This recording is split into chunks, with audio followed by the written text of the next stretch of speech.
This conference will now be recorded. Welcome to DRTSPR show. This is Dr. Tangella Shiva Prasad Reddy alias Dr. TSPR. Namaste, Adab, hello, and a warm welcome to my Guru, Professor Purushotham Reddy Garu, Guru Tiluru, V.V. Subba Rao Garu. Once again, I am very fortunate to host them on an important topic which has been disturbing them. If it is disturbing them, how bad it should be for my age, then for my children. How safe we are in Hyderabad when it comes to the climate changes, when it comes to the beautiful environment or the nature protected Hyderabad, reserve forests everywhere, lakes, nalas. 1908 Vishweshwaraya Gariki, we salute him. Telugulo Golchukattu Cheruvulu, so beautifully done with these lakes around and with huge water tanks. Himayat Sagar and Usman Sagar. We said Gandipet ki pani. What is happening to them? Is Geo 111 exclusive in trying to protect this lakes, nalas, and those two tanks? Tanks not for just water, they are flood mitigating, for flood mitigation. When 1908, how many times we have to repeat? 1908లో వరదలు వచ్చినప్పుడు కొండ విశ్వేశ్వరయ్య గారి పుణ్యమాని గొలుసుకట్టు చెరువులు, నాలాలు, దాంతోపాటు ఉస్మాన్ సాగర్, హిమాయత్ సాగర్, ఈ రెండిటితో మేలీభవించినటువంటి అవి కేవలం త్రాగునీటి సరస్సులు కాదు, వరదల నుంచి కాపాడడానికే గొలుసుకట్టు చెరువులు, ఆ హిమాయత్ సాగర్, ఉస్మాన్ సాగర్, గండిపేట్. కానీ ఆ హిమాయత్ సాగర్, ఉస్మాన్ సాగర్తో పాటు గొలుసుకట్టు చెరువులు, నాలాలను కబ్జాలు చేసి గత 4-5 సంవత్సరాల నుంచి చూస్తూ ఉన్నాం. ఈ డిఆర్టీఎస్పీఆర్ ఛానల్స్ పుట్టిందే దాని గురించి. గురువు గారు ఒకటే చెప్పి తీసుకున్నారు నన్ను, ఎన్విరాన్మెంట్ దాంట్లోనే ఫుడ్ కానీ అగ్రికల్చర్ మిగతా అన్ని తీసుకురా, లీగల్ ఎడ్యుకేషన్, ప్రజలకు అర్థమయ్యే విధంగా చట్టం చెప్పు. ఈ ఛానల్స్ ఆవిర్భవించింది కూడా డిఆర్టీఎస్పీఆర్ కానీ, సిటిజన్స్ కానీ, ఎన్విరాన్మెంట్ పీపుల్ కేవలం వీటి సౌజన్యం కోసమే. తద్వారా మిగతా అంశాలను కూడా జోడించి ముందుకు పోతా ఉన్నాం. అటువంటి ప్రమాదం, ఆపద మళ్ళీ ఒక్కసారి పొంచి ఉన్నదా? జియో 111 ఎత్తేస్తున్నామని జియో 69 మళ్ళీ కోర్టుకు పోతే కమిటీ వేసి చీఫ్ సెక్రటరీ, అప్పటి chief secretary Somesh Kumar committee ఏం రిపోర్ట్ ఇచ్చింది ఇంతవరకు తెలియదు. మళ్ళీ సడన్ గా నిన్న కర్ణాటక ఎన్నికల అవినీతిపై జరిగినాయి, అక్కడ అవినీతిపై పోరాటం పెద్ద ఎత్తున జరిగినాయి. ఆ భయం చుట్టుకుందా? Corruption was a big issue in Karnataka. Is that fear gone into KCR and his administration? Why all of a sudden again he is speaking of 111 GO? Why 111 GO is? 111 GO is connected to all politicians, bureaucrats, all businessmen of all hues and cries. They have invested.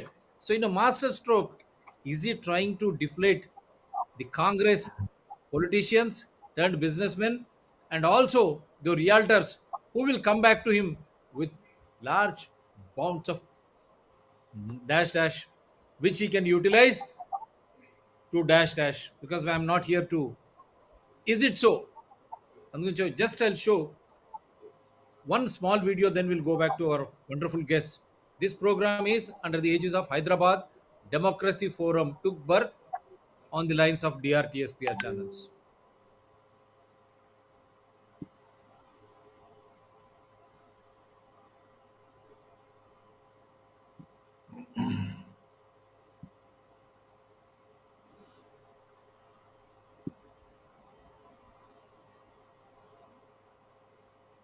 Do you want to send WhatsApp messages to thousands of people directly in their WhatsApp inbox without getting 111 జంట జలాశయాల రక్షణే ధ్యేయం. అవి మరేవో కాదు, నగర శివారులోని గండిపేట, హిమాయత్ సాగర్ జలాశయాలు. ఈ జంట జలాశయాల పరిధిలో 10 కిలోమీటర్ల వరకు కాలుష్యకారక ఫ్యాక్టరీలు, హోటళ్లు, కాలనీల నిర్మాణానికి వీల్లేదు. ఇందుకోసం 1994లో వచ్చిన తొలి జీవో 192. రెండేళ్ల తర్వాత అంటే 1996 మార్చి 8న మరో జీవో వచ్చింది, అదే 111 జీవో. దీని ప్రకారం చూస్తే క్యాచ్మెంట్ ఏరియాలో వేసే లేఅవుట్లలో 60% ఓపెన్ ప్లేస్ ఉండాలి.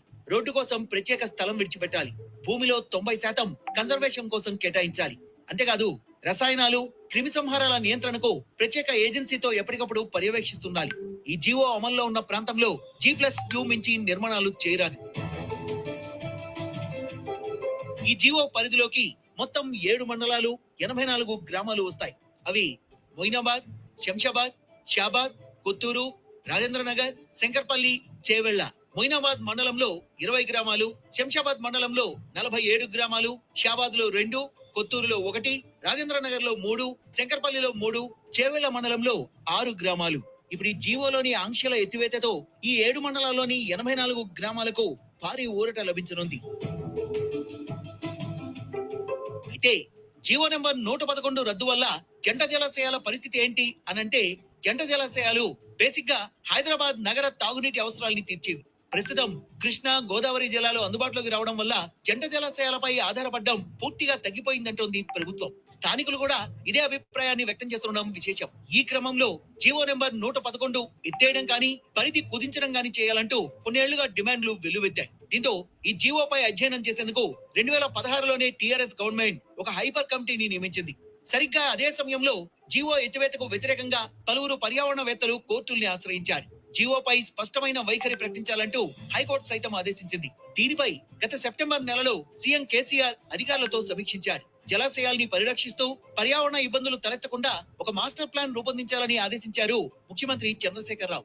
దీంతో 111 జీవోలోని ఆంక్షల్ని ఎత్తివేసింది తెలంగాణ ప్రభుత్వం. గతంలో ఈ వికారాబాద్ జిల్లా ప్రాంతంలో, రంగారెడ్డి జిల్లా ప్రాంతంలో ఉన్న ప్రజలకు ప్రభుత్వ పరంగా మేము ఇచ్చినటువంటి హామీ మేరకు జీవో 111 ఎత్తేస్తూ కేబినెట్ డిసైడ్ చేసింది. అయితే దాని మీద చీఫ్ సెక్రటరీ గారి ఆధ్వర్యంలో కమిటీ చేసినాము. పొల్యూషన్ బోర్డు, ఈ పర్యావరణానికి సంబంధించి అటవీ శాఖ, ఇతరులందరినీ కలిపి ఎట్టి పరిస్థితులలో మూసీ నది, ఈసా నది మరియు ఆ 2 జలాశయాలు కలుషితం కాకుండా ఏ పద్ధతిలో దానికి పెట్టానో గ్రీన్ జోన్స్ కూడా డిక్లేర్ చేస్తూ, మాస్టర్ ప్లాన్ కూడా ఇంప్లిమెంట్ చేస్తూ ఆ జీవో ఇంప్లిమెంట్ చేయాలని చెప్పి ఆదేశం ఇచ్చినాం. 111 జీవో ఆంక్షల్ని ఎత్తివేస్తూ ఉత్తర్వులు జారీ చేయడంపై సీఎం కేసీఆర్ కు మంత్రి సబితా ఇంద్రారెడ్డి ధన్యవాదాలు తెలిపారు. జీవో నెంబర్ 69 తేవడం వల్ల 84 గ్రామాల ప్రజలకు శాశ్వత విముక్తి దొరికిందన్నారు. జంట జలాశయాలు కలుషితం కాకుండా చర్యలు తీసుకున్నారని, సీఎస్ నేతృత్వంలో కమిటీ వేయడం శుభ పరిణామమని హర్షం వ్యక్తం చేశారు. ముఖ్యమంత్రి కేసీఆర్, మంత్రి కేటీఆర్ కు జిల్లా ప్రజల తరపున మంత్రి సబిత కృతజ్ఞతలు తెలిపారు. అది ఎంతవరకు నిజం అనేది ఇది నిన్నటి decision, cabinet decision, yesterday's cabinet decision. The Telangana cabinet has taken a decision to remove G111 bought by then government 19 for the conservation of the twin reservoirs Himayat Sagar and so on within Hyderabad.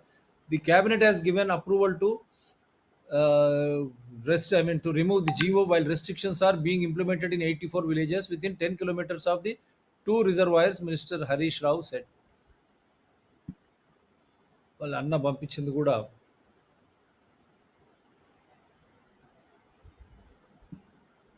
I'm just trying to show you this. What is it? In print also.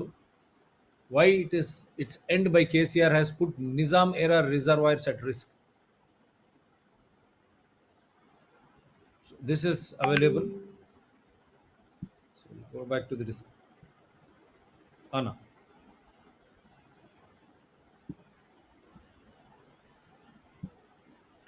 ఎవరికి తోచిన విధంగా వాళ్ళు చెప్పుకుంటున్నారు అన్న. ప్రజలు హర్షం అంటున్నారు. మరి అంటే ఒక సామెత ఉన్నది, ఇల్లు తగలాడుతా ఉంటే బీడికి అగ్గి దొరికిందని. అట్లా అది ఎప్పుడు జరుగుతూనే ఉంటుంది. ఒకడు అగ్గి పెడతా ఉంటాడు, ఒకడేమో సుట్ట కాల్చుకుంటా ఉంటాడు. మన దగ్గర అది చెప్పేది లేదు, చేసేది లేదు. అన్నిటికన్నా ముఖ్యమైనది అంటే అసలు మన ఛానల్ ద్వారానే మనము GO111లో ఉన్న అంశాలనే ఎప్పుడు కూడా అమలు చేయలేదు అన్నది మనం ఒకసారి చర్చించాం. GO111లోని అంశాలే ఏమీ చర్చకు రాలేదు అని ముఖ్యంగా ప్రొఫెసర్ పురుషోత్తం రెడ్డి గారు GO111 ఎందుకు వచ్చింది, ఎట్లా వచ్చింది, సుప్రీంకోర్టు వ్యవహారాలు ఆయన చెప్తారు. నేననేది ఏమిటి అని అంటే ఈ జీవోలో JNTUని, EPTRIని మానిటరింగ్ ఏజెన్సీస్ కింద మేము అపాయింట్ చేస్తాము. అది జరగలేదు. రైతులకు ప్రత్యేకమైన ప్యాకేజెస్ ఇస్తామన్నారు. అది జరగదు.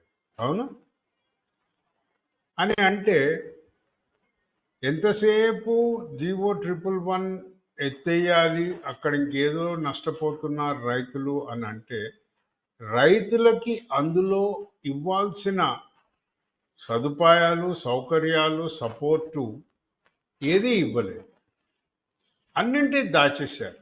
GO 111 అసలు తెలుగులోనే ఎక్కడ సర్క్యులేట్ కాలేదు. ఇప్పుడు మనం ఇంకా GO 111ని పక్కన పెడితే GO 69 వచ్చింది. GO 69 ఎందుకు వచ్చింది? GO 111 అసలు ఎందుకు? దీని ఫస్ట్ పారాగ్రాఫే చాలా చాలా భిన్నంగా ఉంది. అది మన శివప్రసాద్ గారు ఒక 2 నిమిషాలు నన్ను హోస్ట్ చేస్తే GO 69 చేసి అసలు ఏంది ఇది, దీని కథ ఏంది, దీన్ని ఎవరు సంతకం చేసిండ్రు, మళ్ళీ ఎవరు రాంగ్ అని ఇదంతా వస్తున్నది అన్నది నేను ఒకసారి చెప్తాను.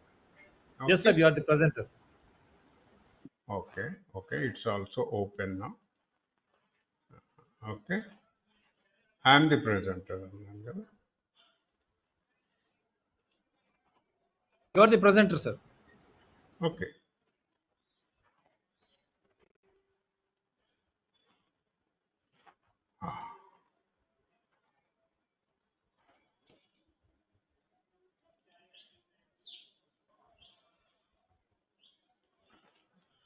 చూడండి సార్, ఇది ఎందుకో ఇంత చిన్నగా అయిపోయింది.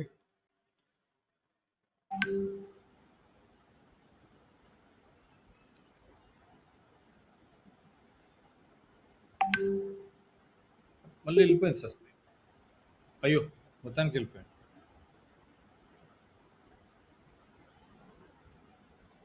అన్న వచ్చే వరకు మీరు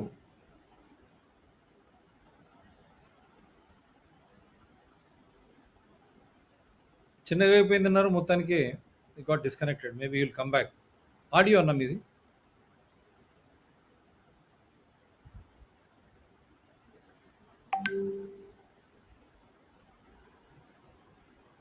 ఆడియో అన్న, మీ audio.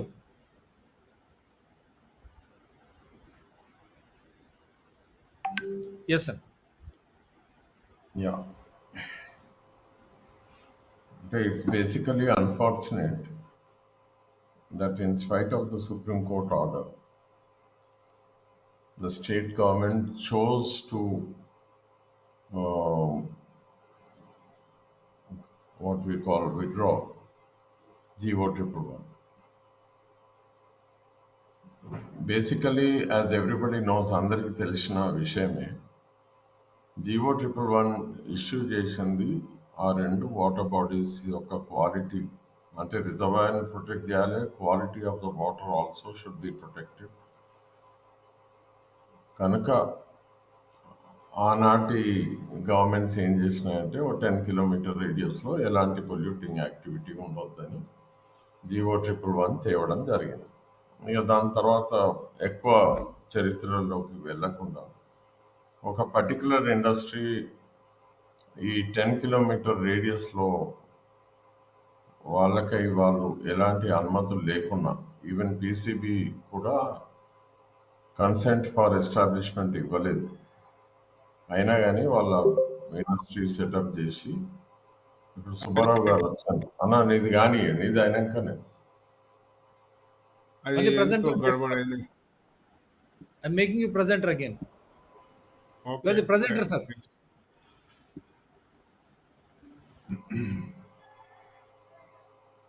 Subbanna, you are the presenter. Okay.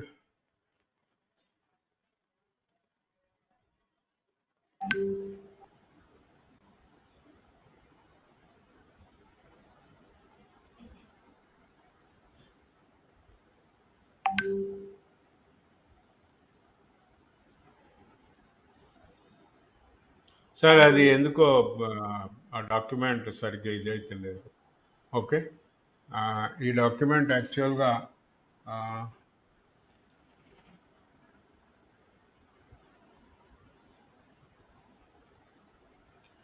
Okay.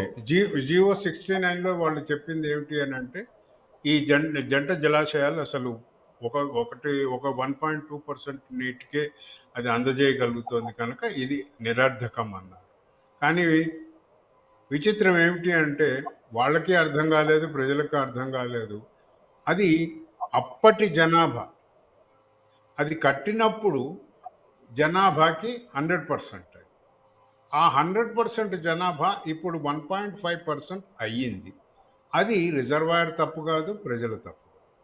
కానీ అది ఆనాడు ఎంతమందికి అయితే నీళ్ళు ఇస్తున్నదో ఈ రోజుకు కూడా ఇస్తుంది, 100 సంవత్సరాల తర్వాత.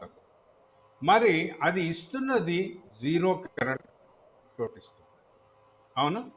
దాన్ని తీసేయడానికి అది మంచినీళ్ళు ఇస్తలేదు, నేను గోదావరి నుంచి తెస్తా, రేపు పొద్దున హిమాలయాలకు మంట పెట్టి అక్కడి నుంచి తీసుకొస్తా అంటే ఎవడు పైసలు కడతాడు? ఉన్నదాన్ని ఉంచుకోక. It's a gravity flow. దీని అంత చీపెస్ట్ ఇంకోటి లేదు. And this is the climate friendly reservoir. ప్రపంచానికే మనం చూపించుకోవచ్చు, మేము ప్రపంచంలో పైల్వాన్లము, మేము first in the country, first in the world అని చెప్తాము. ఫస్ట్ మనము మన రిజర్వాయర్స్ని గుర్తించండి ప్లీజ్. అన్ని ఫస్ట్లకి మీరే ఉండాలి అని అంటే కష్టం సార్. మన పిల్లలను కూడా మనం ఇంకొకటి ఇవన్నీ కాగా ఏమైంది అని అంటే ఒక నెల రోజుల కింద అసలు హెచ్ఎండిఏ ఈ జంట జలాశయాలని జలాశయాల కిందనే గుర్తించలేదు అన్నారు. అదేందో నాకు అర్థం. It appeared in the news paper as an first page news cover. అంటే ఈ జంట జలాశయాలు అసలు జలాశయాలే కావంటే స్విమ్మింగ్ పూల్సా? మీరు ఇప్పుడు కట్టబోయే ఆ జియో 111లో కట్టేటోళ్ళందరికీ ఇది ఒక స్విమ్మింగ్ పూలా? ఏంది అసలు? హిస్టరీ తెలిసి మాట్లాడుతున్నామా, తెలియక మాట్లాడుతున్నామా? ఇంకో జియో 69లో ఏమన్నారు అంటే ఒక హై కమిటీని ఏర్పాటు చేసి ప్రణాళికాబద్ధంగా మేము ఒక గ్రీన్ సిటీనే తీసుకొస్తాము, ట్రీటెడ్ వాటర్ అన్నింటినీ కూడా దీంట్లోకి వచ్చేటట్టు చేస్తున్నాము, ఒక హై కమిటీని కూడా ఫామ్ చేస్తున్నాం. Where is the high committee? GO 69 was introduced under the signature of honorable, respectful then Chief Secretary Somesh Kumar. అవునా? ఆయన పాపం ఎందుకు ఆంధ్రాకు పోయి అక్కడ ఉండలేక వచ్చినాడు. ఈ వచ్చే పోయే తోవల్లే 69 వద్దని ఎందుకు అంటున్నారో నాకు అర్థమైంది. See, there should be some logic. Let Mr. Somesh Kumar, the chief advisor of this state, let him explain why the government could not bring out a systematic report on this. అదంతా పక్కన 15 రోజుల కిందటనే గౌరవనీయులైన ముఖ్యమంత్రి గారు ఏమన్నారు అని అంటే ప్రపంచంలోనే ఎక్కడా లేని గ్రీన్ సిటీ నేను తెస్తున్నా, 300 ఎకరాలు సీవేజ్ ప్లాంట్లకే నేను పెడుతున్నా, 22 సీవేజ్ ప్లాంట్. అసలు ఎన్ని ఇండ్లకు నువ్వు శాంక్షన్ చేస్తున్నావు, ఎంత సీవేజ్ అన్న స్టడీసే లేకుండా ముందే సీవేజ్ ప్లాంట్ కడతారట. Is there any planning in it? Is there any population predictions in it? Nothing. Sewage predictions in it? Nothing. What is the future city plan అన్నది ఉందా? చాలా పెద్ద పెద్ద రోడ్లను మేము పెడతాము. పెద్ద రోడ్లు పెడితే ఏం ఫాయిదా? ఇప్పుడు హైదరాబాద్లో రోడ్డు ఎంత ఎడల్పు చేస్తే అంత పెద్ద ట్రాఫిక్ జామ్, అంతకు మించి అయితే లేదు. ఒక సిస్టమాటిక్ సైంటిఫిక్ అప్రోచ్ ఉండాలి. మరి ముఖ్యమంత్రి గారు చెప్పిన ఆ గ్రీన్ సిటీ ప్లాన్ ఏమైంది? నా ఆర్గ్యుమెంట్ నెంబర్ 1, హై కమిటీని ఫామ్ చేసినాము, కన్సల్టెంట్లని, అడ్వైజర్స్ని, టెక్నికల్ని అవుట్సోర్స్ చేసుకున్నాము. వాళ్ళకి ఎన్ని పైసలు ఇచ్చినారో ఆ పైసలది వైట్ పేపర్ మీద పెట్టండి. మొన్నటికి ముఖ్యమంత్రి గారు నేను గ్రీన్ సిటీ చేస్తున్నా, మీరు కంగారు పడకుండా అన్నారు. ఆయన ఎవరినో పెట్టుకొని ఉంటాడు కదా, వాళ్ళకి ఎంత జీతాలు ఇచ్చినారు అది కూడా చెప్పండి మాకు. ఏమీ లేదు. నిన్నటికి నిన్న అది ఎంత ఆశ్చర్యం అనిపిస్తుంది అంటే నిన్నటికి నిన్న సడన్గా నిద్ర లేచి, అంటే కొంచెం మనం లేటుగానే లేస్తాం, నిద్ర లేచి సాయంత్రం కల్లా చెప్పినాం మేము ఇది రియల్ ఎస్టేట్కి ఇచ్చేస్తున్నాం. అంటే నీ గ్రీన్ సిటీ ఎటు పోయింది? నీ సిస్టమాటిక్ సిటీ ఏం పోయింది, నీ క్యాచ్మెంట్ ఏరియా స్టడీస్ ఎటు పోయినాయి, where are the things are going on. GO111లో ఏవి అమలు చేయలేదు కనుక ఏ పొలిటికల్ పార్టీని నమ్మద్దు. తెలుగుదేశం కానీ ఇంకెవడు వచ్చినా కూడా ఎవడు అమలు చేయడు, నేనైతే ఖచ్చితంగా.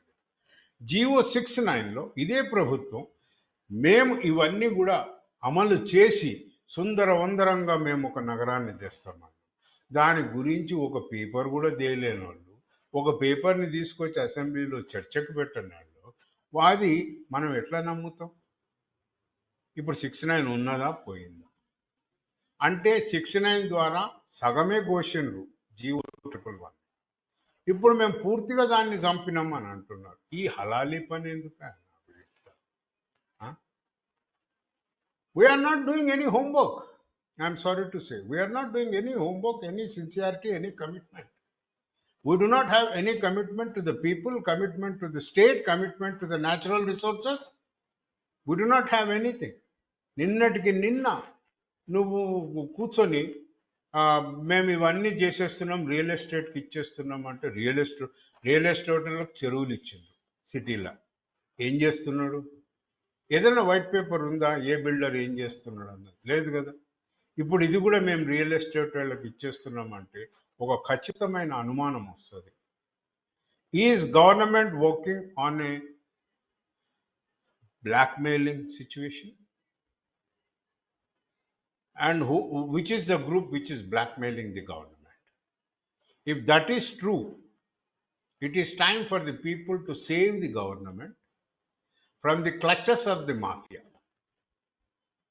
If government is in hand in glove with mafia, that's a different case. నేనేం చేయలేదు. ఉన్నట్టుండి క్యాబినెట్లో కూడా సార్ మనం అప్పుడు తీసినాం కదా 69 అన్నది. Where is the minutes of the meeting of the cabinet? You don't release anything and you don't put anything in the public domain. First thing, please place the minutes of the meeting of cabinet yesterday. ఏం discuss చేసినారు వాళ్ళు, అది చేయనప్పుడు ఎట్లయితుంది? అది చాలా తప్పదు. మనం ఎంతసేపు ఏం చూస్తున్నాము అని అంటే వాళ్ళు డిక్లేర్ చేసినారు, దాన్ని బట్టి ఇది వెళ్తున్నాం. దీన్ని బట్టి తేలింది ఏంటి అని అంటే either the government is acting on somebody's direction, which is totally in confusion what is a development to define and how a development has to be planned. Government of India came out with several, right from JNNURM to smart cities daka enno ichindi guidelines, including the guidelines for the urban flooding mitigation, wetlands అన్నది. ఇవన్నీ ఇచ్చిన తర్వాత వేటి గురించి మనం మాట్లాడకుండా మనం ఏదో కొత్తగా సృష్టించుకుంటూ పోదాము అని అంటారు. ఫైనల్గా నేను చెప్పేది ఏంటి అని అంటే ఇంత చేస్తున్న దాంట్లో wear is the dam safety report? Number 1, dam safety report అసలు లేనే లేదు. డ్యామ్ సేఫ్టీ గురించి అసలు మనం మాట్లాడడమే లేదు. మేము జనరేట్ అయ్యే సీవేజ్ని పక్క నుంచి తీసుకుపోతాం కెనాల్స్లో. మీరు పక్క నుంచి తీసుకుపోండి, మధ్యలోంచి తీసుకుపోండి, అది సిటీలకే రావాలి.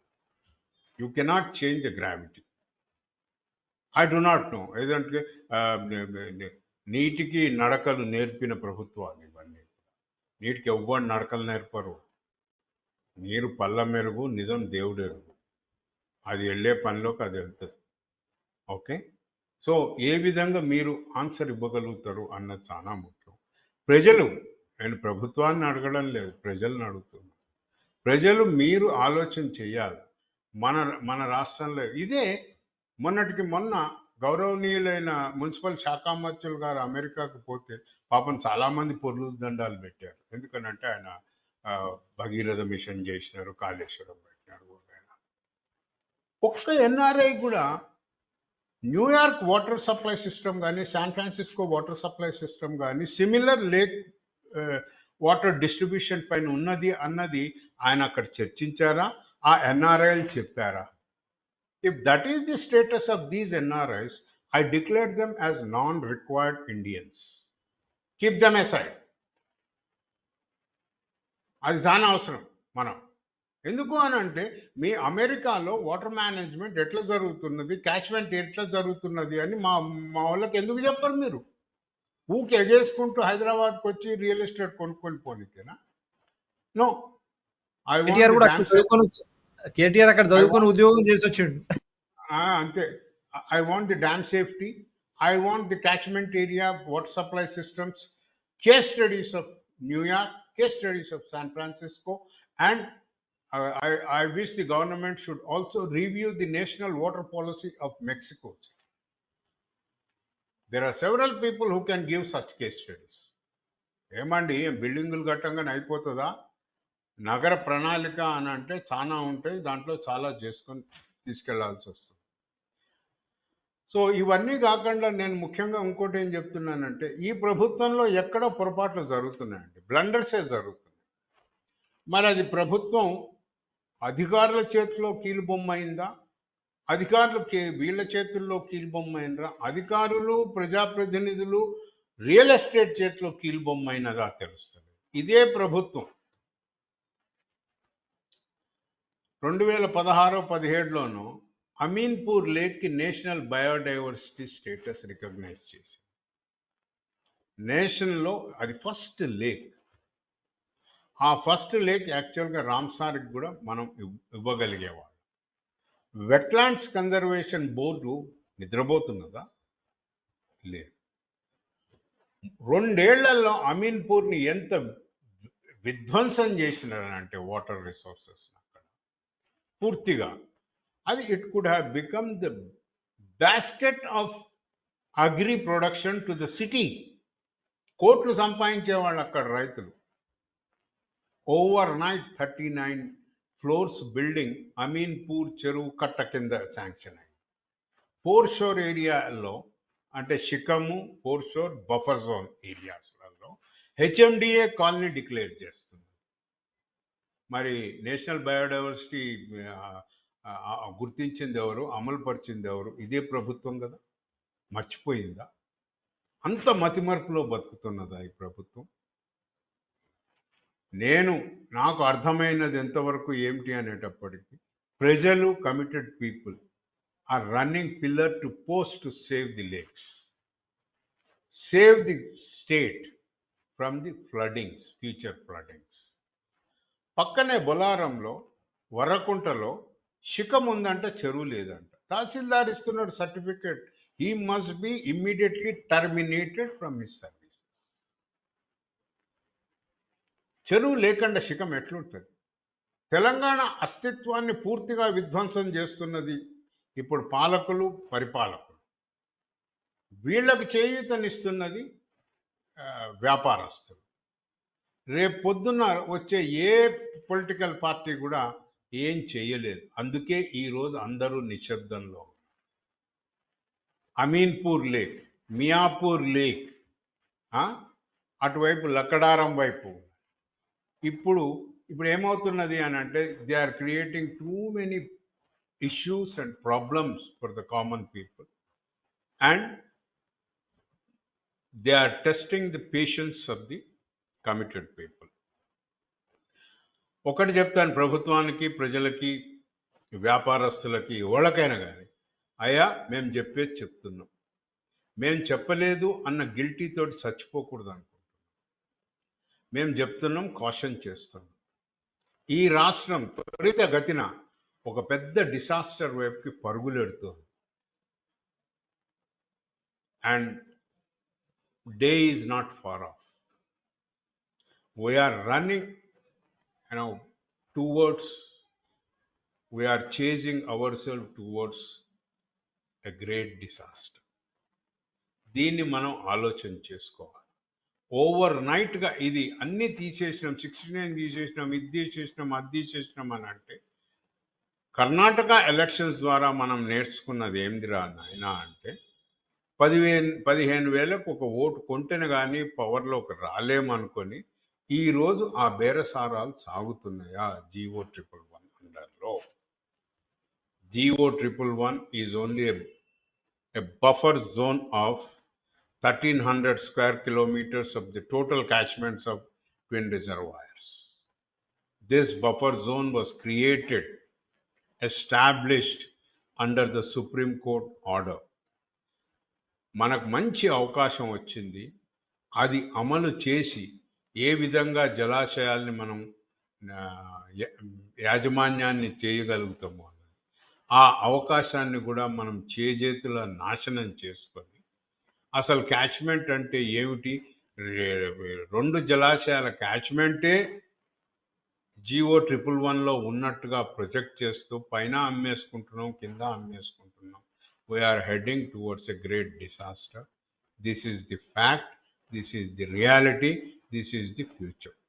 It is up to the people. ప్రజలారా ఆలోచన చేయండి, మీలో మీరు ప్రశ్నించుకోండి ఏం జరుగుతుంది అన్నది. ఎక్కడి నుంచో ఎగేసుకుని వచ్చే నార్త్ ఇండియా కానీ ఇంకోటి కానీ రావద్దు. ఇక్కడ మీరు కొనుక్కునేది problems. It's not a safe zone and you become one of the culprits in the destruction. మీరు కూడా చరిత్ర పుటల్లో ఒక జయచంద్రుల కింద అయిపోతారు ఇక్కడ ఎవడెవడైతే కొనుక్కొని ఉంటాడు. సో ఇప్పటికైనా కళ్ళు తెరవాలా, ప్రభుత్వం ఒక సైంటిఫిక్ డిబేట్కి రావాలా. ఇంతకుముందే పాపం TV9 వాళ్ళు చాలా ప్రయత్నం చేసినారు, మనం ఒకసారి ఓపెన్ డిబేట్ పెడదాం. ఈ రోజు కూడా అంటున్నాను, నేను పురుషోత్తం రెడ్డి గారు, శివప్రసాద్ గారి తరఫున కూడా అంటున్నాను, we 3 are ready for any open transparent debate. Without debate, without public consultations, in a democratic system you cannot go ahead like this. ఎంతకాలం మీరు ఈ మొనార్కీ పాలన యూజ్ చేస్తారు? ప్లీజ్ కళ్ళు తెరవండి ప్రజలారా. తెలంగాణ అస్తిత్వం, చెరువులను కాపాడుకోండి. రాష్ట్రాన్ని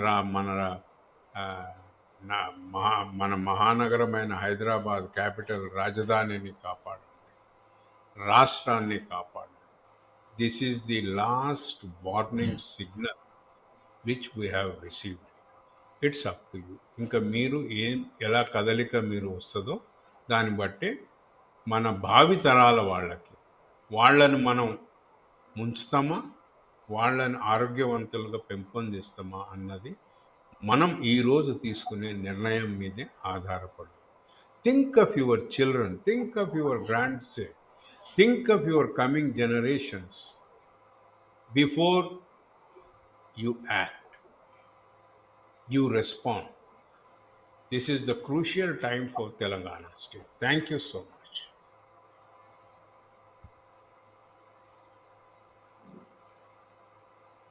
So, thank you so much, Subba Rao garu. Actually, these words have come from the bottom of your heart. In a spirit of desperate attitude, ఒక డిప్రెసివ్ పొలిటికల్ అట్మాస్ఫియర్, ఒక thick skinned dumb and deaf government ఉన్న టైంలో Telangana we have a government which doesn't recognize the constitution. They don't believe in the theory of separation of powers, legislature, executive, judiciary. They have no respect to rule of law. Otherwise, how can we explain the orders of the Supreme Court are bypassed, ignored, and every day the Supreme Court orders are disobeyed? This can happen only in India. And Telangana is slowly becoming a banana republic. What is banana republic means? Where one individual dominates and whatever he says is the law.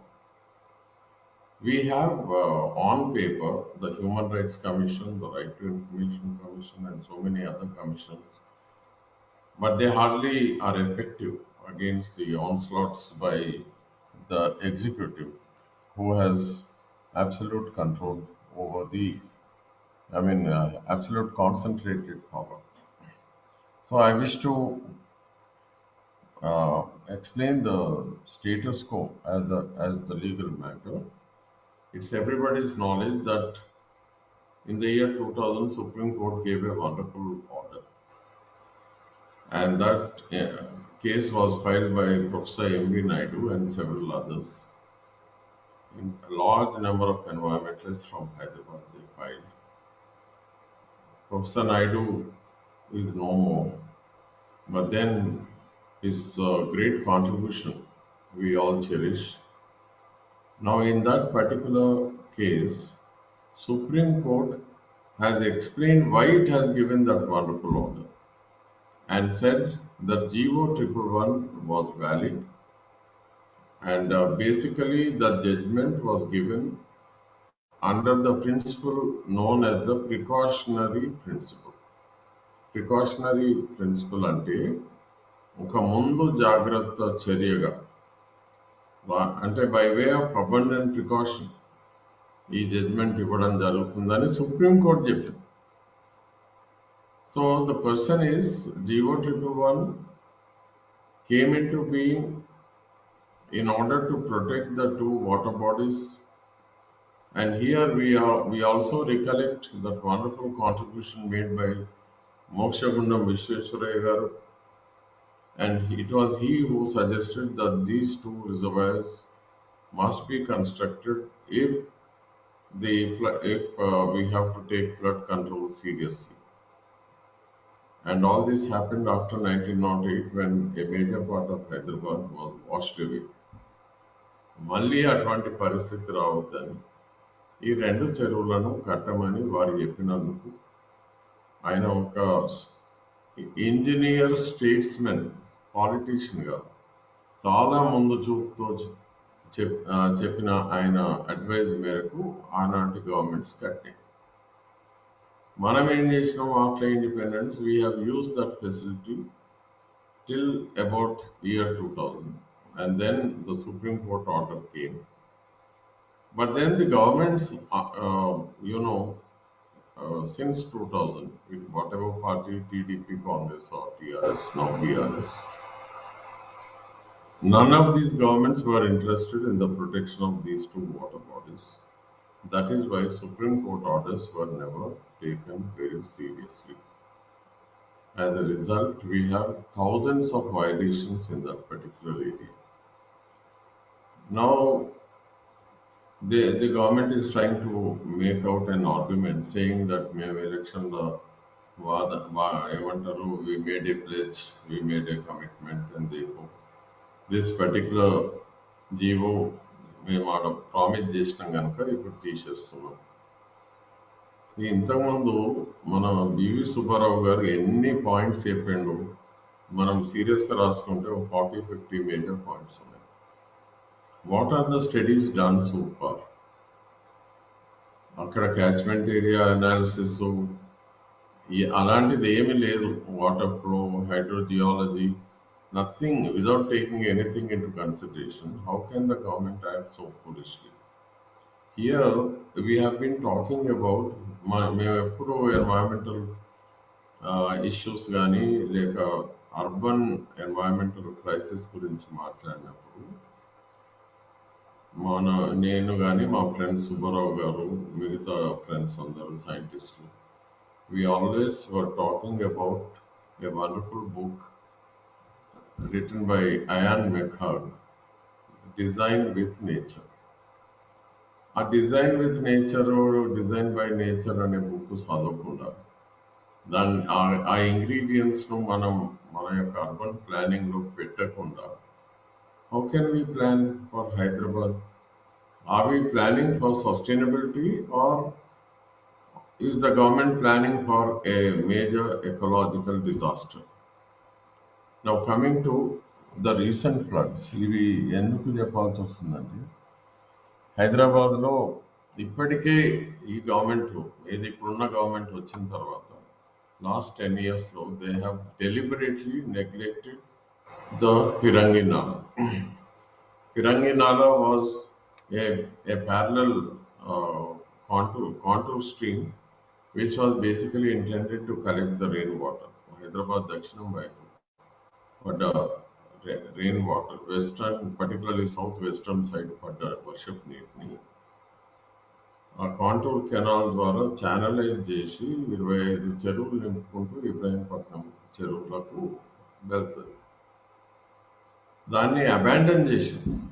Abandon చేయడం అంటే that itself is a crime by the government, and government here includes the bureaucracy. దాన్ని ఏమంటారంటే dereliction of duty. What the government is suppose to do, it's not doing, and it has neglected. This abandoning of their responsibility is dereliction of duty, which is a cognizable offense, and in other countries it is taken very seriously, and in certain countries even the concerned people are hanged publicly. Well, India is supposed to be a soft democracy, but this works out to the disadvantage of the people of this country. Now coming to already Subba Rao Garu, who has been working relentlessly for the protection of the water bodies in Hyderabad. Earlier we had several distinguished personalities doing the same job, like Professor K.L. Vyas and so many others. Question ఏంటంటే Hyderabad story is a story of vanishing lakes, encroachments galore. ఇదంతా మనం highlight చేస్తూ పోతుంటే ఎన్నో cases court వేయడం జరిగింది. Finally lot of activist water activist of Hyderabad they did everything to protect the water bodies. But the government, ఒక shameless government ఏం చేసిందంటే they have handed over about 20 to 30 of these lakes to the corporates. Now, once a lake is handed over to the corporate for in the name of protection and development, the first thing that is done is they would do the fencing and deprive the locals of enjoying that particular water body. And thereafter, gradually, over a period of time, that particular corporate will begin constructions on the waterfront, and public memory is short, and people will then begin to think that it is that particular property belongs to the corporate, which is very unfortunate. And this is once again a negligence on the part of the government.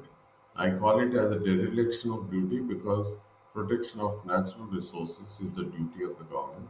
And instead of doing the duty properly, they simply handed it over to the corporates. So, ఇప్పుడు ఏమైతుంది, at the time of elections, these politicians, they pretend to be as if they are the friends of the people. ప్రజల కొరకే పని చేస్తున్నట్టు pose పెడతారు.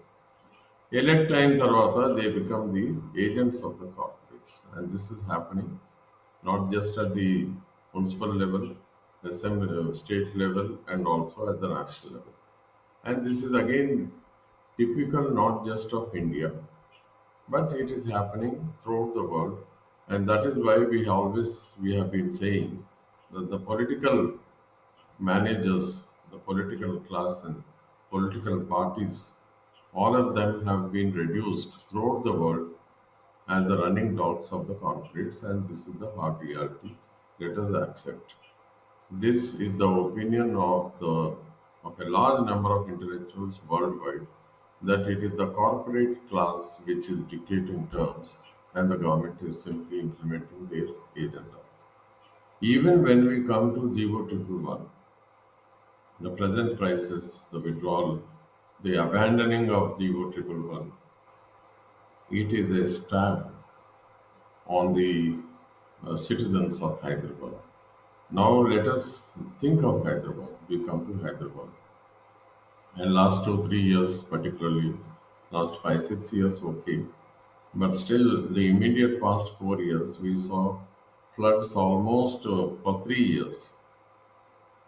What's happening? Why the crisis?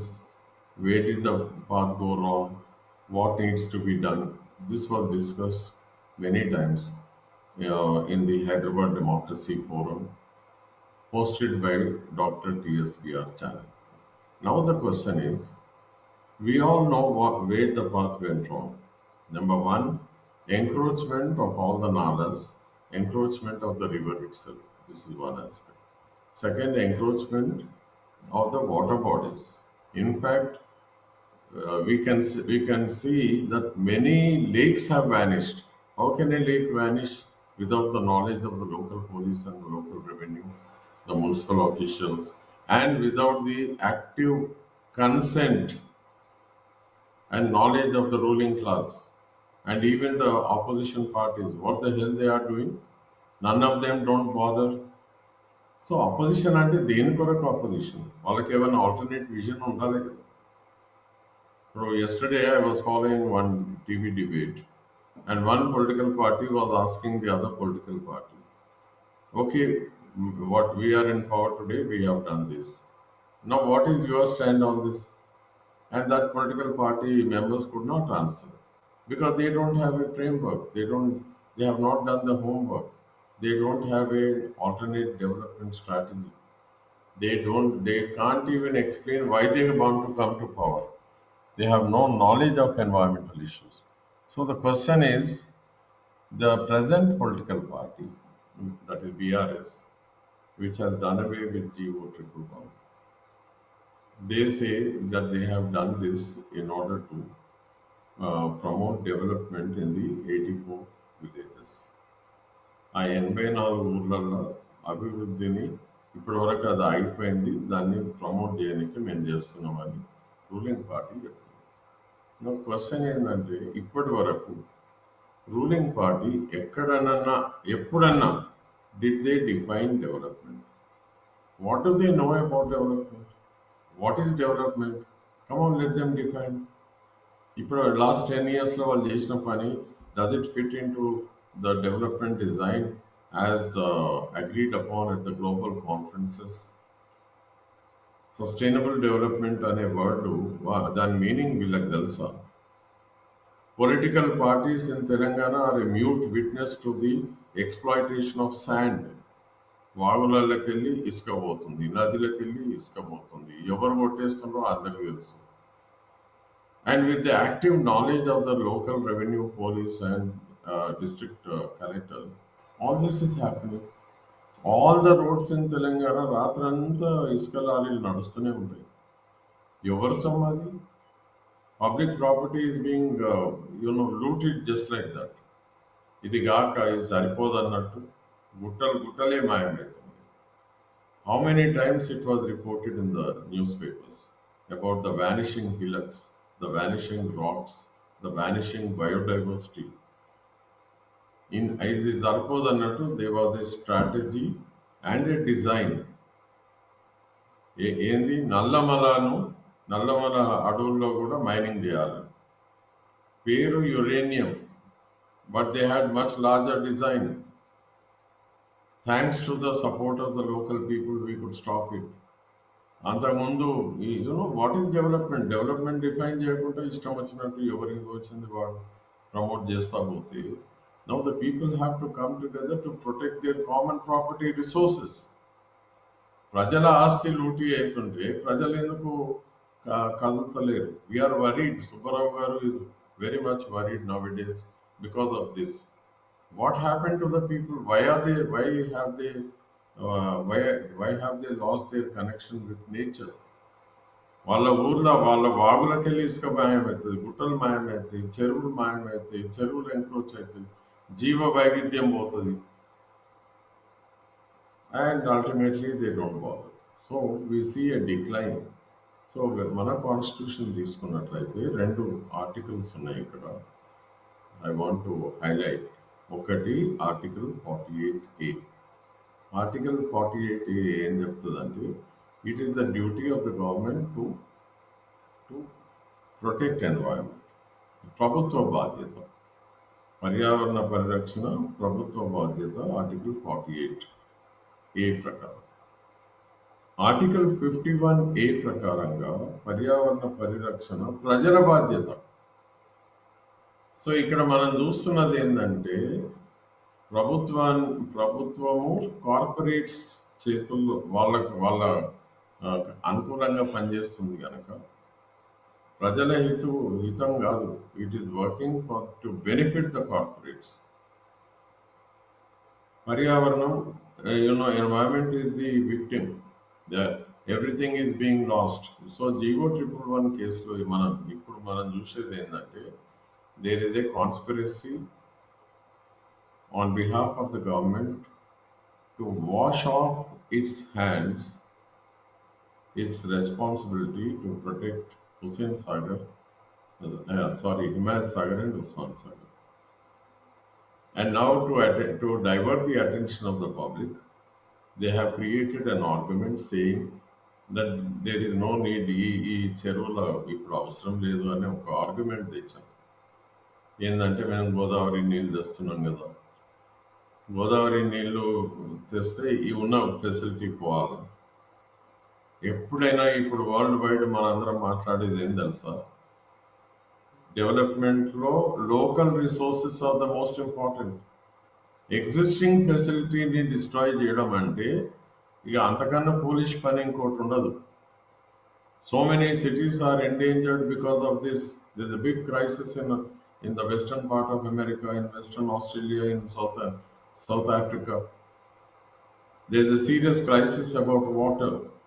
And రాబోయే రోజులలో global warming leading to climate change మనందరం చూస్తున్నాం.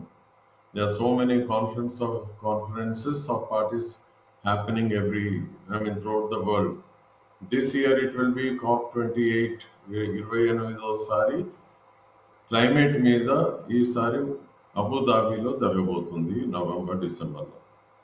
మరి మొత్తం ప్రపంచం అంతా గ్లోబల్ వార్మింగ్, కార్బన్ డైఆక్సైడ్ ఎమిషన్స్ను తగ్గించాలి అనే పద్ధతిలో మాట్లాడుతూ ఎన్వైరన్మెంట్ ఫ్రెండ్లీ డెవలప్మెంట్ ఉండాలి అని చెప్తుంటే, and India is a signatory to all that. Please remember, ఒక్కసారి Indian prime minister on behalf of the people of this country సంతకం పెట్టిందంటే it is part of the international law, and India is a signatory, therefore it is the law of the land. And these are taken into consideration by the Supreme Court, and so many orders are being given. Precautionary principle అనే పదం కూడా ఈ విధంగా emerge అయింది. But unfortunately in India, the state governments, which are controlled by a few families, in most of the states in this country, in Maharashtra, in Karnataka, in Tamil Nadu, everywhere you find North India, in Andhra Pradesh, in Telangana, one or two families, they control political power, and everything is siphoned off to the corporates. What's happening? Why are the people silent? ప్రభుత్వం 48A ప్రకారంగా వాళ్ళు చేయాల్సిన పని వాళ్ళు చేయకపోతే ప్రజలన్నా question చేయాలి కదా. They have to, somewhere they have to express their intention to protect their local environment. Elections are one method, but otherwise they can go to the Supreme Court, they can send an email, they can send a WhatsApp, because in this country we have what is known as a public interest litigation. And from the days of Justice Krishna Iyer, Justice Bhagwati, Justice Kuldeep Singh, and Justice Venkatachalaya and so many others, we have a track record of the Supreme Court going to the rescue of the poorest of the poor and the marginalized and the displaced and suppressed and oppressed. In this case also, Supreme Court has already given orders, and that order is still valid. Now the question is, in spite of that order, there is a clandestine, ఒక గుడ్పుటాని పద్ధతిలో మేము GO 111 తీస్తామంటే ఎవరి కొరకు తీస్తాం? And ఇంకోటి falls propaganda start చేసాం. 84 గ్రామాల్లో people are celebrating. Are the poorest of the poor in those villages participating? Does it mean anything? అక్కడున్న పేద ప్రజలకు వాళ్ళకి ఏమైనా బెనిఫిట్ అవుతుందా? ఎవరి కొరకు చేస్తాం? Ultimately, what kind of development it's going to be? It is going to be a massive concrete structures, a cluster of concrete buildings రాబోతుంది, and that is going to create extra sewage, extra garbage, water utilization అంతా అక్కడనే అయిపోతుంది. Then what comes into Himayat Sagar and Osman Sagar will be nothing but sewage. The same thing is happening in Durgam Cheru, in bigger Hussain Sagar, Miralam tank. ఈరోజు ఇవన్నీ highly contaminated అని ప్రతిరోజు Hussain Sagar pollution మీద అందరూ మాట్లాడిన కేసులు ఉన్నాయి. Supreme court, NGT, high court, umpteen number of times people have knocked the doors of judiciary on these very important issues, including Human Rights Commission. ఏమైంది with all these institutions? Still we are back to square one, and all this is happening because unbridled control లేని greed on the part of the ruling class and the ruling political elites. That is very unfortunate. But what is worse is even the opposition parties do not have clarity on this. వాళ్ళు ఇప్పటి వరకు వాళ్ళని ఎవరన్నా గట్టిగా నిలదీస్తే అరే ఏంది భయ్ మీరు what is your stand on GO 111 అంటే they put up blank faces. అంతే, they are not doing any homework. And none of these political parties, in their offices, there is no think tank. They are not working out on alternate development policies and strategies to ensure sustainability of development.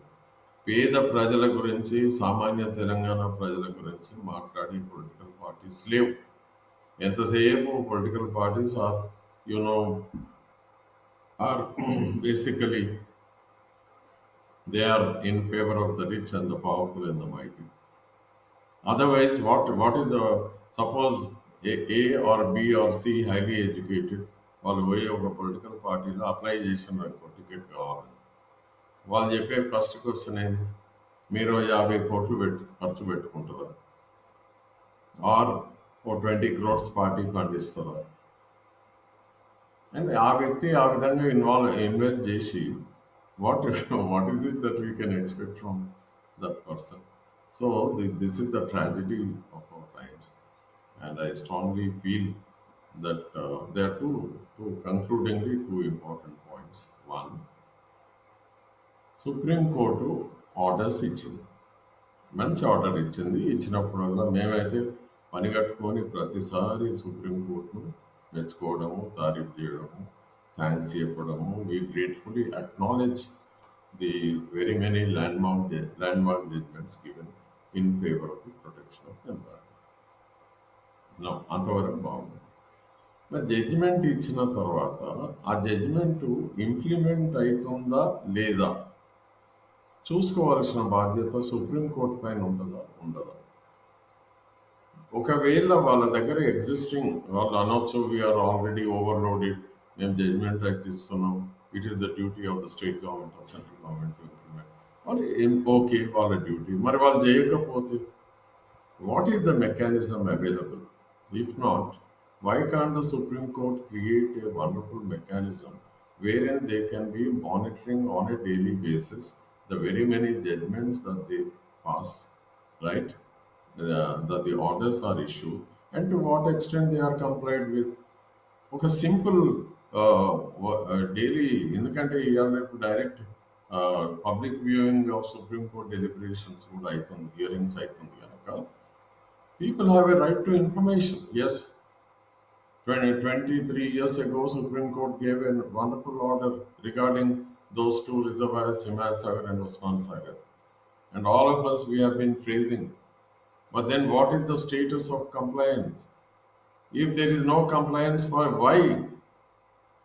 And will the Supreme Court ever wake up to what we call translate its judgments into justice? Judgments వస్తున్నాయి కానీ ప్రజలకు justice జరుగుతలేదు. This is one point. Second thing ఏంటంటే, when people have are empowered 51A ప్రకారంగా, when I say that it is the job of it is the responsibility of the people to protect environment, మరి వాళ్ళు ఏం పని చేస్తారు? ఏది పట్టించుకోరు. వాళ్ళ ఊర్లో వాగులకెళ్ళి ఇసుక మాయమవుతుంది, గుట్టలు మాయమవుతుంది, వాళ్ళ బతుకు తెరివే మాయమవుతుంటే వాళ్ళేం మొహమాటం ఏముంది? Why can't they protest? Why can't they express their displeasure? Why do they continue to vote for outdated political parties? Why can't they select the right candidate who has a social service background or a real good a crusader for environment? వాళ్ళు ఊర్లకు ఎలక్షన్లు అప్పుడు వచ్చినప్పుడు నిలదీయాలి కదా. Okay బాబు, నువ్వు ఇప్పటి వరకు ఏం పని చేసినావు? They should ask their candidates, what is your track record of social service? Okay, tomorrow you are going to be our MLA. What is your vision? మా పిల్లల కొరకు నువ్వు ఏం చేస్తావు? మా బతుకులు అంటే ఇట్లా ఉన్నాయి కానీ మా పిల్లల కొరకు బంగారు వాట్ ఆర్ యువర్ ప్లాన్స్ అని అడగాలి కదా. ఏమైనా వాళ్ళు ఇచ్చే పైసలు తీసుకొని సాయంత్రం తాగి తెల్లారి వానికి ఓటేయడం కాదు. They also have a responsibility. And I'm very clear, I'm university teacher కనుక it's my job by profession. It is my duty to teach, and I am also teaching. మేము అందరికీ పాఠాలు నేర్పినట్టు అటు ప్రభుత్వానికి ప్రజలకు కూడా చెప్తున్నాం. And I'm really grateful to my dear friends Subbarao గారు and Dr. Shivaprasad Reddy garu for being concerned and taking up this issue. Thank you very much.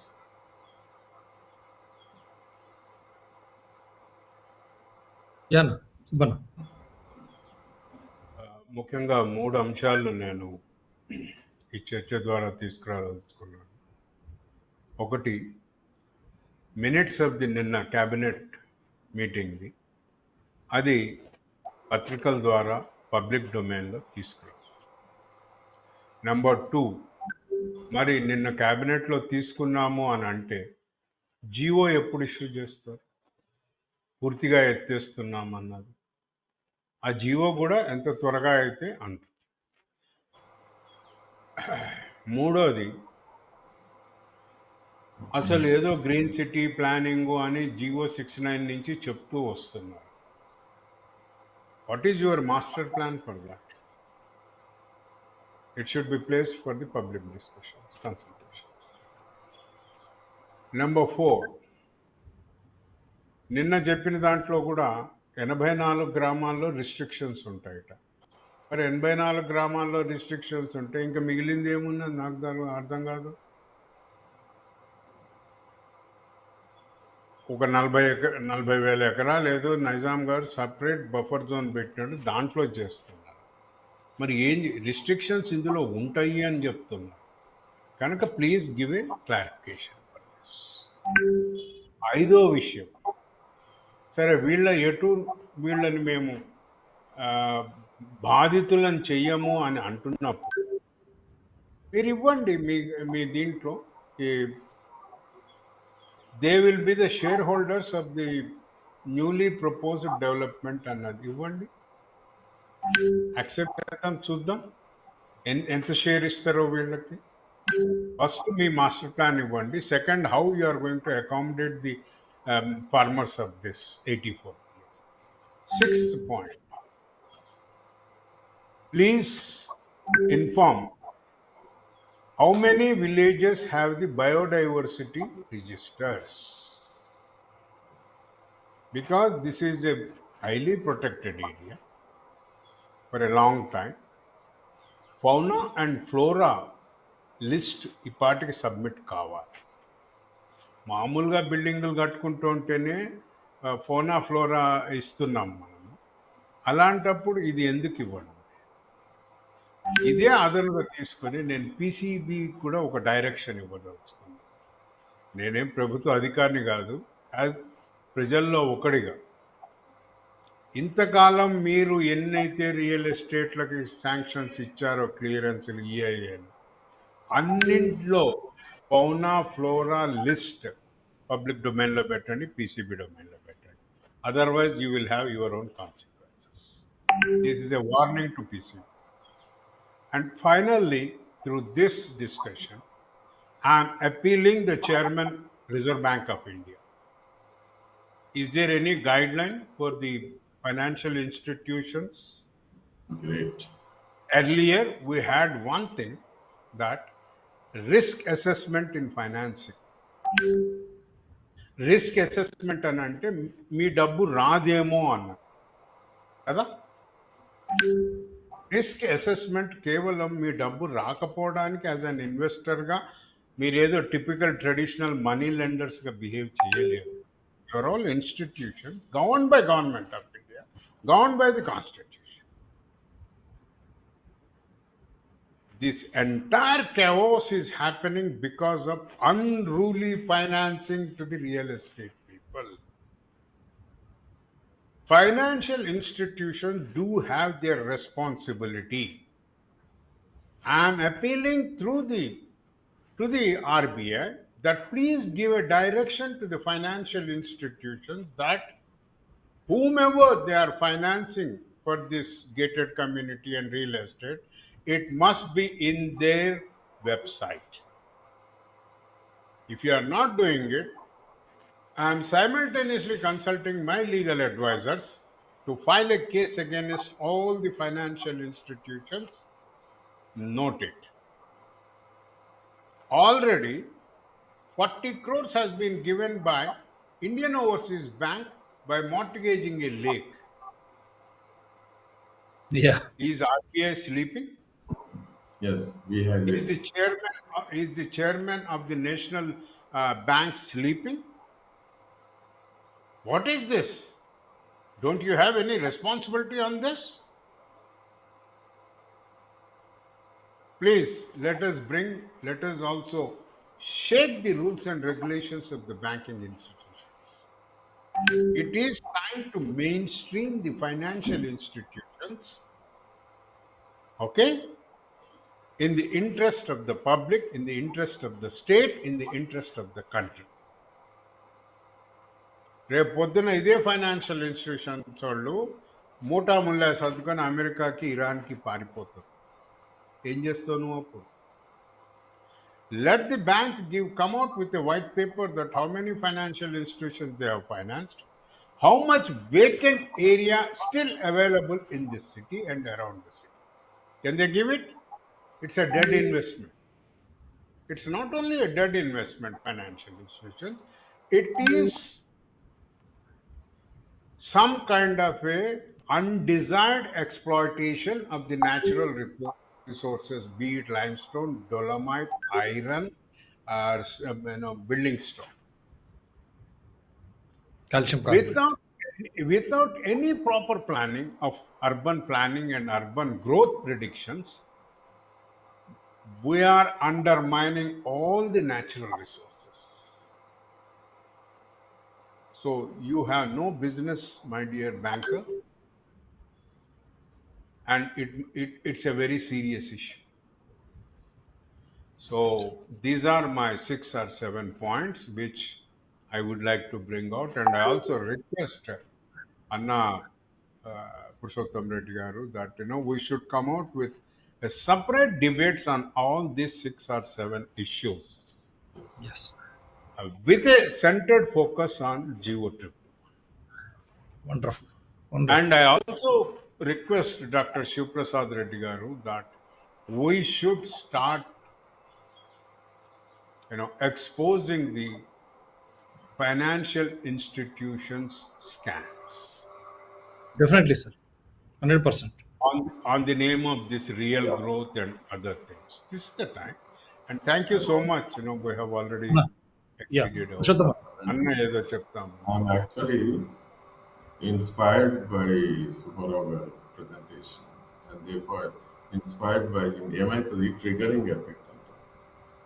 So it has so beautiful points వారు చెప్పినారు. నేను supplementary support comparative, we call it as compatible ideas.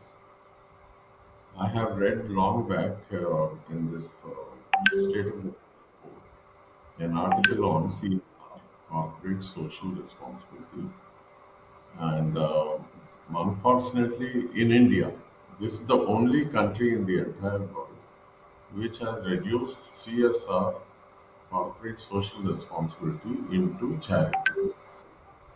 The original concept of CSR is not charity. ఎవరికి కావాలి వాళ్ళ body charity 2% above a particular limit of that is not the attention. What environmentalists throughout the world are arguing is that that what the oh sorry man. So what environmentalists are arguing is that the CSR and the corporate shall conduct its activities in a socially responsible way. Or they should not be polluting, they should not be in the point of view. This proposed activity should also take into account the natural resources balance sheet. Because my friends from the what we call the building divisions of the government of India, what they told me that the limestone మన దేశంలో చెప్పుకోదగిన limestone deposits లేవు అంత it's actually another 20 years or 30 years అంతకన్నా ఎక్కువ లేవు అని వాళ్ళు చాలాసార్లు చెప్పడం జరిగింది. And limestone is very important. It's the most important thing in the cement manufacturing. So without looking into the alternative building material, the present model of construction, which is highly what we call it emitting, it is carbon emitting. It adds to global carbon emissions. So this should be discouraged. The second point, what our friend Subba has pointed out, is that its Reserve Bank of India should monitor. They have a role in the protection. They need to recognize that they have a great role in the protection of environment and promotion of environment-friendly business practices. అందుకే when they lend their money for any uh, activity, corporate activity, for industry or whatever, they have to ensure that particular corporate activity be totally environment friendly, because India as a whole, we made a commitment in Paris, and by 2030 we have to reduce our carbon emissions by 33%. Our Prime Minister made the point, we are only 7.5 years away from that. And what is it we are doing? We are not doing much. We are not, it doesn't, I'm not convinced we are not moving in the direction of reaching our targets. So this also has to be, I think in the days to come, we'll discuss on this. And one last point, summary, ఈరోజు government action మీద మనం summary ఏంటంటే, among other things, we have to, I can describe it as the government of Telangana making it extremely hot for Hyderabadis to continue to live in this city. ఇప్పటికే 45 degrees touch అవుతుంది. Several areas in the city are heat islands, and they am reminded of a book, The Ministry for the Future. Ministry for the Future. That's a great book. I request everybody to go through it. They have identified India as the greatest, as a country where more number of people will die because of global warming and climate change. So, ఇప్పుడు meteorological department కూడా they have to take that book into consideration, and in addition to giving the highest temperature and lowest temperature, they have to give they also need to inform the citizens about what we call the humidity, the wind direction, ఇవన్నీ hot winds గురించి, and the total ultimately what will that human being living in this kind of environment ultimately feel, whether he would be able to survive. Because as per that particular book, which is a scientific presentation, millions of people are going to die if the wet temperature if the wet temperature crosses 37 degrees. Now, what is the wet temperature? అవన్నీ మనం తర్వాత discuss చేయొచ్చు. So ఇలాంటి వాతావరణంలో how can the citizens keep quiet? They should be discussing this and respecting the Constitution of India. They should be doing what is expected of them. పర్యావరణ పరిరక్షణ ప్రజల బాధ్యత అంటే మరి వాళ్ళు కూడా కదలాలి కదా, ఒట్టిగా తిని తాగి ఓటేస్తే సరిపోదు. So because they can't be compromising on the health and well-being and survival of their kids, future generations. So they also have a responsibility, and I hope they will. Now coming to ఈ supreme court order మీద ఏదైతే violations అవుతున్నాయో, I have talked పొద్దున్నే మా advocates తోటి మాట్లాడినా, and we are planning a big contempt of court case చేయాలని సీరియస్గా అనుకున్నాం. And this contempt, it is by the the entire bureaucracy and the state government. What they are supposed to do, they are simply washing off. Environment protection is the duty and the responsibility of the government, particularly natural resources. How can they wash off their hands?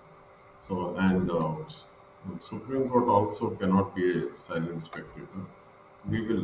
We are on the job. We'll let you know after the practice.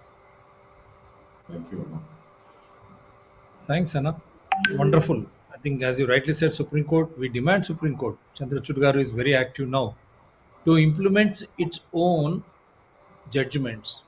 Supreme Court giving a direction to NGT, National Green Tribunal, under Section 25. National Green Tribunal should see to that its orders are implemented. This is what Yes. Supreme Court ordered to NGT. Then what is Supreme Court doing?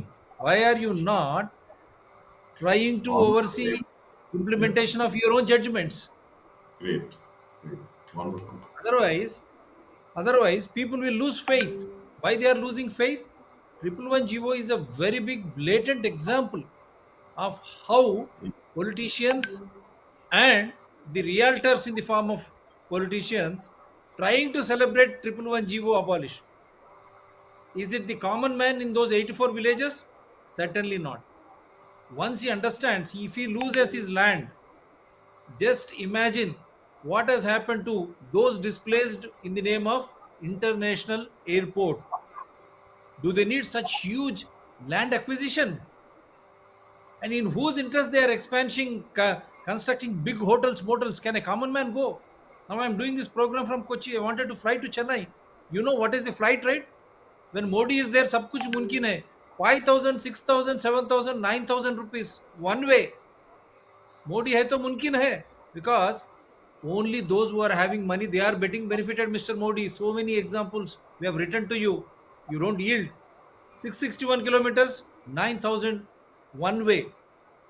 Similarly, in international airport, Rajiv Gandhi International Airport, who is flying day in and day out? Is it a common man? Can a common man afford to fly? But his land, he has donated and he got displaced. Similarly, 84 villages, we are demanding. Now let the Supreme Court, it has already passed an order under precautionary principles. We are demanding Supreme Court, not requesting. You institute an inquiry committee into these 84 villages under 111 GO and their catchment area. Who are those villagers who are still original aborigines, who are still surviving in these 84 villages? And who are those landlords in so many years who bought land in that area? Is it not ministers in Moinabad? And recently also we have seen how KTR and Congress versus Revant Reddy, his land near Gandipet. Are these farmhouses don't belong to politicians? And similarly their own kith and kin? And he himself being the municipal administration minister, very close to Gandipet. What will happen if you encroach water bodies, Mr. KTR? You are touring the world. The world businessmen should question him. Can we dare to encroach water bodies or natural resources? In doing so, can we survive? Because water and elephant never forgets its way. So there should be an audit by Supreme Court, an inquiry by Supreme Court into the 111 GO and the catchment areas as to why Supreme Court in its judgment stated precautionary.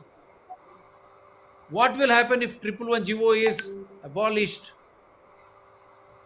The catchment area, the lakes, the nalas, the two water tanks supposed to mitigate flood in the name of Himayat Sagar and Usman Sagar, and the huge concrete buildings which are going to come up in the name of development in that area, green zone, already in the financial district and everywhere, because of economic meltdown, inflation, Many are losing jobs.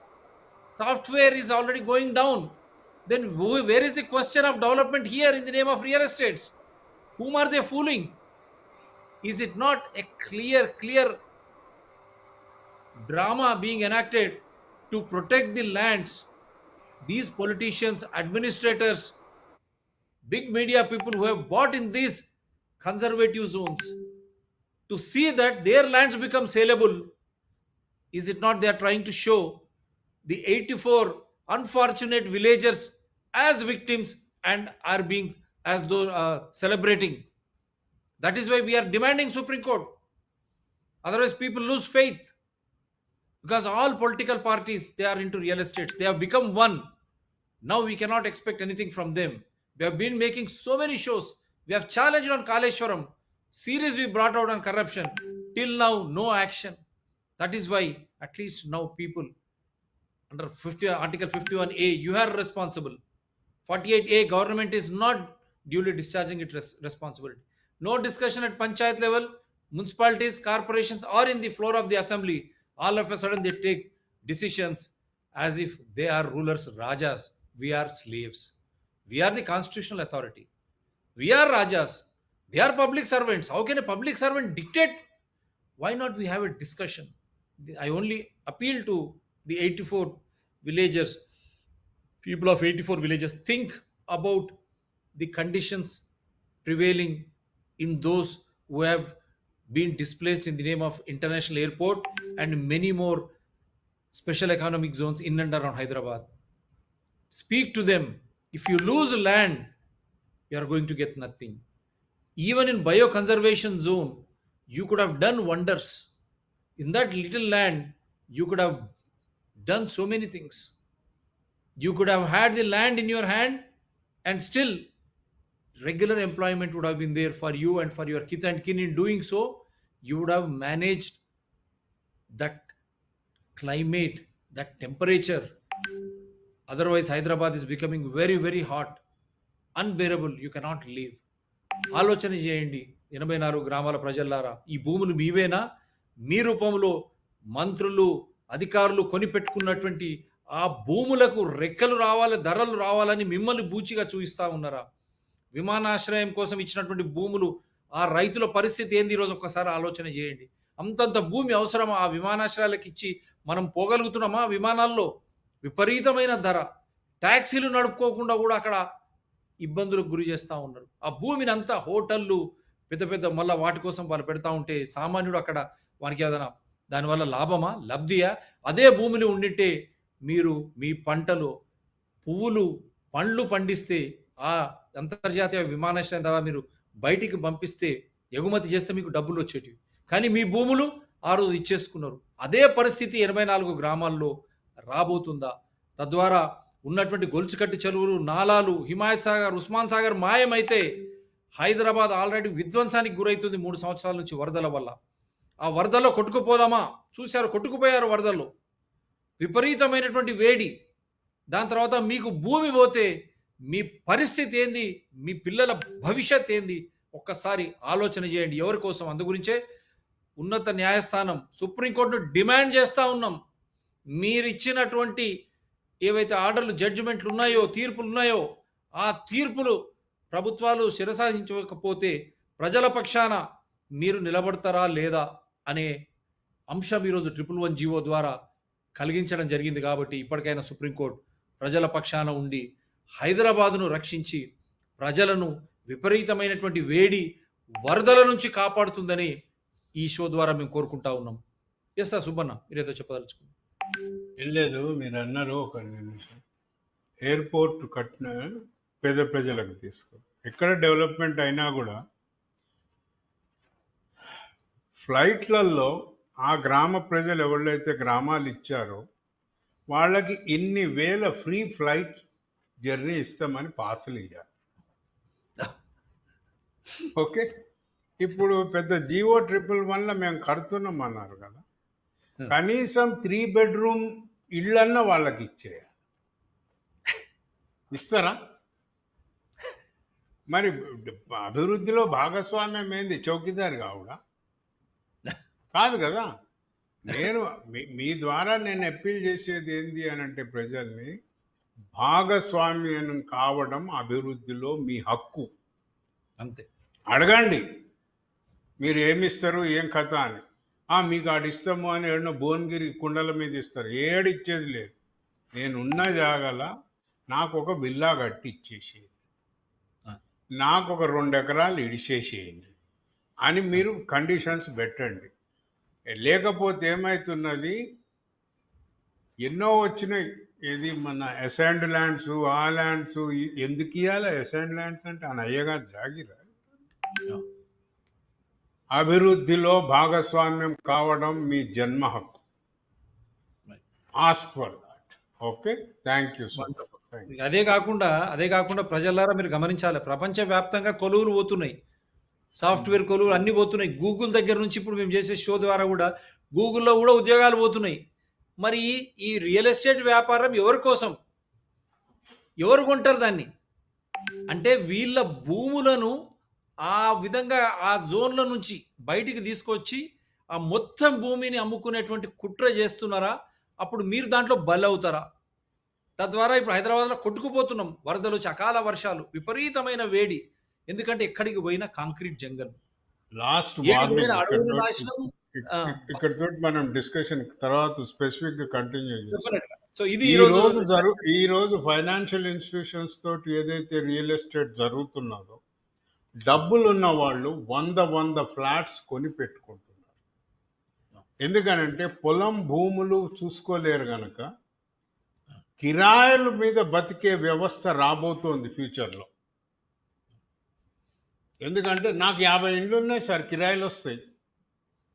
ఆహారం ఎక్కడి నుంచి వస్తుంది? వాతావరణం ఎక్కడి నుంచి వస్తుంది? దాంట్లో నివసించాలి కదా. నేను డబ్బు వ్యాపారం చూసేటోని కనుక నేను అట్లా చూస్తున్నాను. కనుక ఇది ఒక డేంజరస్ ట్రెండ్. ఇది కనుక పీపుల్ కళ్ళు తెరవండి. మేము ప్రయత్నిస్తున్నాము. మళ్ళా కలుస్తూ ఉంటాము. డెఫినెట్ గా సార్. హైదరాబాద్ డెమోక్రసీ ఫోరం తరఫున ఇది ఈరోజు చర్చ. వారు చెప్పినట్టు మిగతా అంశాలపై కూడా మేము వస్తాం. అది వరకు సుప్రీంకోర్టును డిమాండ్ చేస్తూ ఉన్నాము, మీరు ఇచ్చినటువంటి ప్రికాషనరీ ప్రిన్సిపల్ మీద మీరు కమిటీ వేసి గవర్నమెంట్ ద్వారా ఎందుకు రద్దు చేస్తూ ఉన్నారో 111 తెప్పించుకోవాల్సిన బాధ్యత సుప్రీంకోర్టుపై ఈరోజు ఉన్నది. తాను ఇచ్చినటువంటి తీర్పులను తనే విస్మరిస్తే ఇగో ఈ విధంగా అవుతుంది. హైదరాబాద్ లాంటి పరిస్థితి, హైదరాబాద్ మాయమయ్యేటువంటి ప్రమాదం ఉంది. కాబట్టి ఇప్పటికైనా సుప్రీంకోర్టు తక్షణమే దీనిపై చర్యలు తీసుకుంటుందని భావిస్తూ thank you very much sir. Good night.